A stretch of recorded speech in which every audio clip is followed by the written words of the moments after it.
శ్రీ గురుభ్యో నమ. సుజ్ఞాన దీపమను గురు గీతల నుండి వేళ మనం 3వ అధ్యాయమునందు 132వ శ్లోకాన్ని పరిశీలన చేసుకుందాం శరణాగతి భావంతో. ఆసక్తాకి సురాధ్యాచ అసక్తా మునయస్తదా గురు శాప ప్రసన్నస్య రక్షణాయ చ కుత్రచిత్.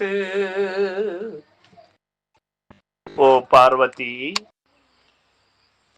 దేవతలు మొదలైన వారును ఋషులును ఎవరును ఎప్పుడును గురు శాపమును పొందిన వానిని రక్షించుటకు సమర్థులు కారు అని చెబుతూ ఉన్నాడు.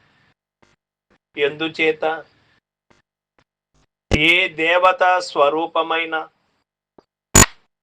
ఏ దేవ స్వరూపమైన రాక్షస యక్ష కిన్నెర కింపురుష గంధర్వులైన ఎవరైనా కాని గురు శాపము నుండి తప్పించగల సమర్థులు కారు. ఎందుచేత అజ్ఞానిని బాగుపరిచేవాడు ఎవరున్నారు? ఒక గురుడే ఉన్నాడు. అజ్ఞానాంధకారములో కూరుకున్నటువంటి వాడిని బాగుపరిచేటువంటి శక్తి ఎవ్వరికి లేదు. అది ఒక గురుమూర్తికే ఉన్నది. అజ్ఞానాంధకార చీకటి నుండి బాగుపడాలి అంటే గురువే శరణ్యం. ఆ గురు శరణ్యమునకు గురు కరుణ కటాక్షములకు పాత్రుడు కానటువంటి వాడు ఎవరి దగ్గరికి పోయినా వారికి ముక్తి అనేది, వారికి నిజ జ్ఞానము అనేది ఎండమావులో నీరు వంటిదై ఉంటుంది. ఏదో పొందినట్టే ఉంటారు, దైవము నుంచి ఏదో వరాలు కోరినట్టే ఉంటారు, ఏమో చేసినట్టే ఉంటారు, కానీ అజ్ఞానము నుంచి మాత్రం బయటపడలేరు. అందుచేత గురు కోపమునకు గురి కాకూడదు అనగా అర్థమేమి? గురువుకి కోపం ఎప్పుడొస్తుంది? గురువుకి అసలు కోపం ఉంటుందా అంటే, జ్ఞానవంతుడైనటువంటి శిష్యుడు గురువు యొక్క బోధని స్వీకరించగలుగుతాడు, గురు కరుణకు పాత్రుడవుతాడు. వారికి ఎదురు లేదు ఎక్కడా కూడా.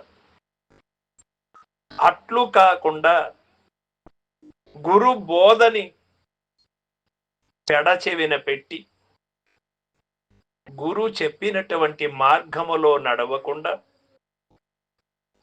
గురు ఆజ్ఞని ధిక్కరించినటువంటి వాడు తనకు తానే పశువవుతాడు, తనకు తానే అజ్ఞానములో పడతాడు. గురువు ఎప్పుడు కూడా శాపములు పెట్టే పని చేయడు, శిష్యుల యొక్క పతనాన్ని కోరుకోడు. తాను ఏమి చేస్తూ ఉన్నాడు, ఏ ఫలాన్ని పొందుతూ ఉన్నాడు అని మాత్రం గ్రహిస్తూ ఉంటాడు గురుడు. అందుకోగలిగిన వాళ్ళకి అంతా అందిస్తాడు, అందుకోలేని వారిని అందుకునేటట్టుగా ప్రయత్నం చేస్తాడు గురుడు. గురుడికి ఎప్పుడు కూడా ఆవేశములకు కోపతాపములకు లోను కాడు గురుడు. వారి కోపము ఎట్లా ఉంటుంది అంటే బాగుపరచడానికై మాత్రం ఉంటుంది. గురువుల యొక్క ఆగ్రహము ఏమాత్రం ఉంటుంది అంటే శిష్యుని యొక్క పరితాపాన్ని పారదోలడానికి, శిష్యుల యొక్క అజ్ఞానాన్ని రూపుమాపడానికి మాత్రం ఉంటుందే కానీ నిజమైనటువంటి ద్వేషము కోపం గురువుకి ఎప్పుడు కూడా ఉండదు. సర్వం సద్గురు పాదార్పణమస్తు. జై గురుదేవ.